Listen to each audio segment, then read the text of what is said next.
खोटे आहेत ते लोक, जी लोक बोलतात पैसा हे सर्वस्व नाही. खोटे आहेत ती लोक, ते सांगतात पैशानं काहीच विकत घेता येत नाही, माणसं विकत घेता येत नाही. जे कमवायचे ते आपल्याला स्वभावावर कमवायचं आहे. हे सगळं आम्हाला लहानपणी असताना आतासुद्धा खोटं सांगितलं जातं की पैसा सर्वस्व नाही. पण जेव्हा आपल्या घरातला एखादा व्यक्ती हॉस्पिटलमध्ये आजारी असतो आणि त्यावेळेस डॉक्टर बोलतात 5,00,000 रुपये ॲडव्हान्समध्ये डिपॉझिट भरा, त्यावेळेस आपल्या खिशात असतात पैसे, लाख रुपये, 1,50,000 रुपये. पण त्यावेळेस कळतं की पैसा का महत्त्वाचा आहे. आणि पैशाअभावी तो डॉक्टर त्या माणसाचं, आपल्या घरातल्या माणसाचं ऑपरेशन करत नाही.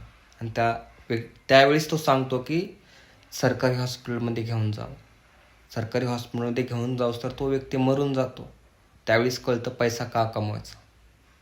खरंच तुम्ही म्हणता की पैसा सर्वस्व नाही, माणसं कमवा. मित्रांनो, माणसं नाही कमवले तरी चालतील. अगोदर पैसा कमवा. पैसा कमवल्यानंतर ती माणसं आपोआप तुमच्या पाठीमागे येतील आणि तुमच्या घरातला व्यक्तीसुद्धा कोणता गवणार नाही. अडचणीत दुसऱ्याजवळ हात मागण्यापेक्षा स्वतः अडचण निर्माण होऊ नये यासाठी पैसा कमवा. त्यासाठी पैसा खूप म्हणजे खूप महत्त्वाचा आहे.